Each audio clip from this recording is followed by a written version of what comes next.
Hi everyone, my name is Leanne and today I am announcing one of my favourite parts of my reading calendar. It is time for the Irish Readathon. Some of you may be well aware of the Irish Readathon. I know there are lots of you that take part every single year, so I hope you're as excited for the return of the Readathon as I am.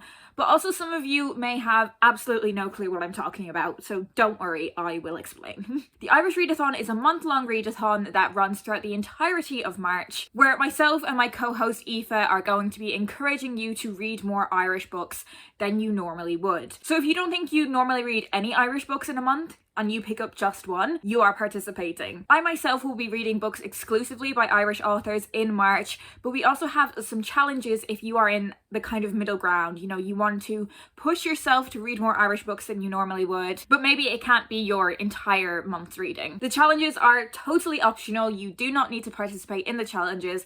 As I said, if you read just one Irish book in March, then you are participating. We're also pretty flexible on kind of how you define Irish books. For me, it has to be that the author is Irish, or at least like one of their parents are, or they live in Ireland and are connected to Ireland in some way. But you know, if you want to go down the kind of Irish American route, then feel free. Or even books set in Ireland, but not necessarily by Irish authors, although I would caution against that, just because it can go very wrong. That is entirely up to you. We have selected a group read for this year. Last year we chose The Henna Wars by Aoife and I was so excited to see so many of you reading that over the course of the readathon, and this year we have gone for a book for grown-ups rather than a YA book, and that is Boys Don't Cry by Fiona Scarlett. So this is a book that is set in Dublin and it is centred around Finn and his family. Finn is a boy whose life has become impacted by gangland violence in Dublin, and something I'm really keen to talk about throughout the readathon is the fact that Ireland is often depicted as this kind of idyllic utopia, you know, kind of the rolling green fields. I think that's often how the country is presented in popular media, and that is not really the Ireland that I recognise from growing up. I think the Ireland that there is in this book, the Dublin that there is in this book, is going to be something that I recognise a bit more from my life. I think it's going to be a really quick read. It is less than 250 pages. If you, like me, are an Irish person living in the UK, or simply a fan of Irish literature living in the UK and are participating in the readathon, you're able to get hold of this in Sainsbury's, so you can pick it up with your grocery shopping. But of course, it's also available from all of the various book retailers. I will leave a bunch of links down in the description for various different places where you can get hold of this book from, and I'm so excited to read it with all of you. For the first year in the readathon, we're going to have a Discord server, and that will also be linked down below in the description, so we can chat throughout the readathon and you can let me know what you're reading. I'll let you know what I'm reading. Aoife and I will try and be as active as we can in that chat. Now on to the rest of the challenges, starting with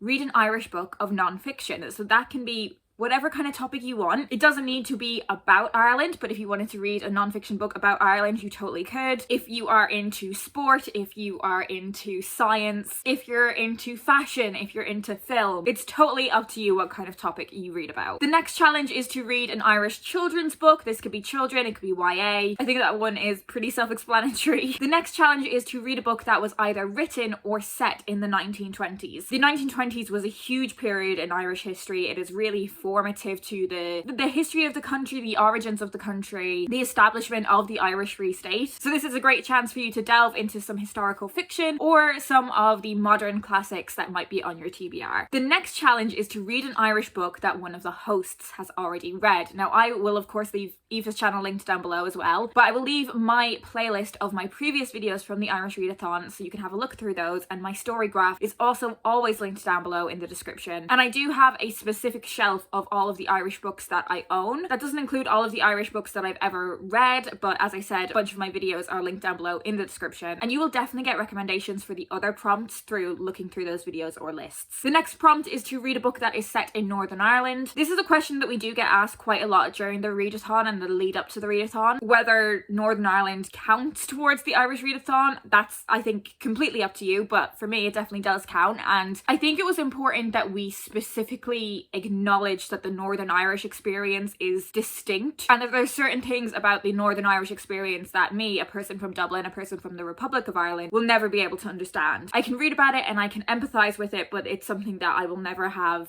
I never lived through that conflict. And our final challenge is our bonus challenge from every year, and that is simply to read a book with green on the cover. This one doesn't even need to be an Irish book, it just needs to have green on the cover. You can definitely double up on the challenges as well, so you could read a book that had green on the cover and was set in the 1920s. You could read a non-fiction book that I've already read. This year we're also going to be doing a 24-hour readathon from the 19th to the 20th of March, which is the weekend after Paddy's Day, and it's entirely up to you how you interpret a 24-hour readathon. If you want to read for 24 hours, be my guest. I will not be awake that long.